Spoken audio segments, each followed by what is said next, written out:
L'amendement numéro 22, qui le présente, Monsieur Collombat.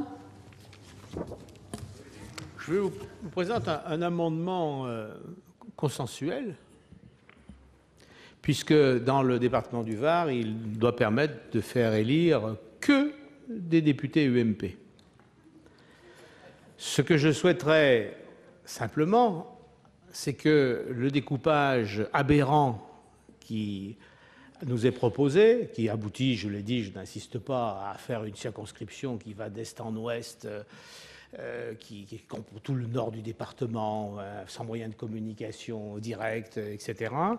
Et on pouvait très bien, c'est l'exercice auquel je me suis livré, bâtir 8 circonscriptions, puisqu'on a une circonscription supplémentaire, autour des intercommunalités à fiscalité propre, qui sont des intercommunalités tout à fait importantes, massives, etc. Et non seulement en respectant, bien sûr, le critère démographique, qui est le premier de l'équilibre démographique, mais qui améliore les écarts, puisque dans mon schéma, entre la circonscription la plus peuplée n'est supérieure à la moyenne que de 5,2 points, et la moins peuplée inférieure de 6,5%. Voilà. Donc, je ne rentre pas dans le détail des cantons, etc., fastidieux pour tout le monde et que vous ne connaissez pas, bien évidemment.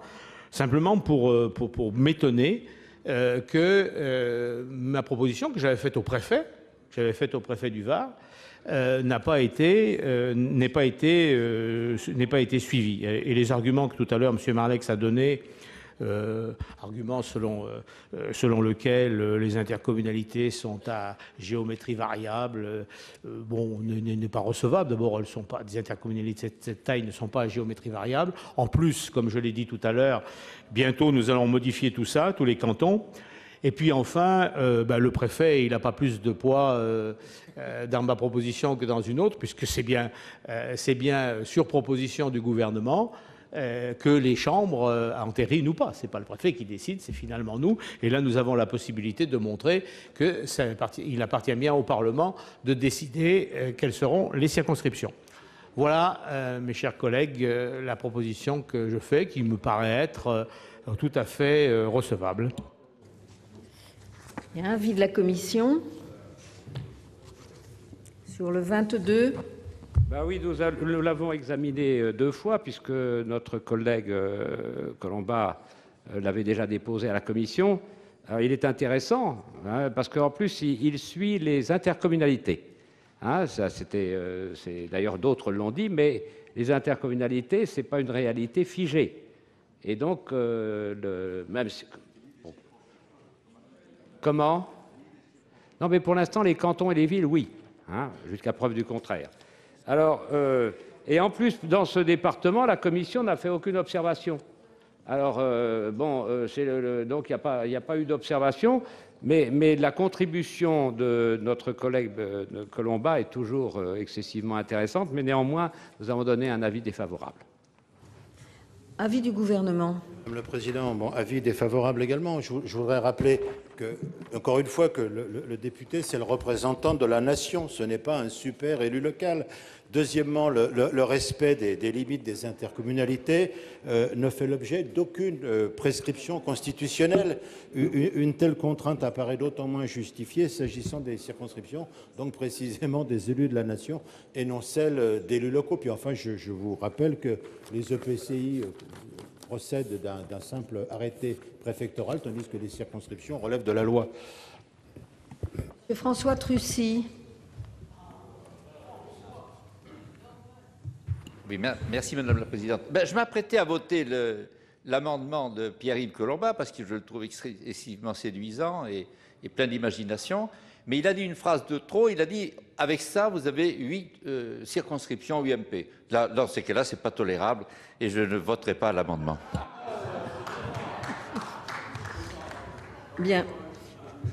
Monsieur Collombat, explication de vote. Je veux dire à mon collègue François Trucy que je reconnais là bien sa souplesse. Et tu ne vieillis pas, François, bravo. Et je suis très heureux de t'avoir permis de faire ce redressement. Non, je trouve l'argumentation quand même un peu bizarre.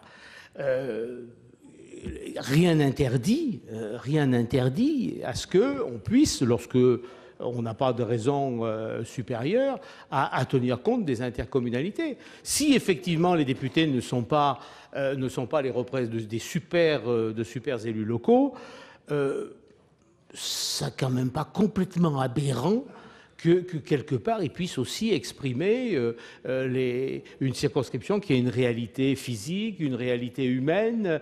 Bon. Donc c'est vraiment pas des arguments. D'ailleurs, je n'insiste pas parce que je ne pense pas que vous soyez vous-même convaincu de ces arguments. Tout simplement, bon, ben voilà, vous n'avez pas voulu modifier un schéma puisqu'il n'y avait pas de contestation à droite, donc on continue comme ça. Quant au fait que la commission prétendument indépendante n'ait rien dit, ça prouve peut-être tout simplement qu'elle avait rien à dire. C'est pas forcément à sa gloire. Bien, je mets aux voix qui est pour.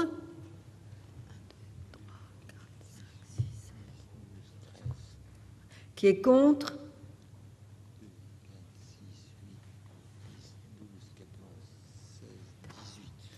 Il n'est pas adopté.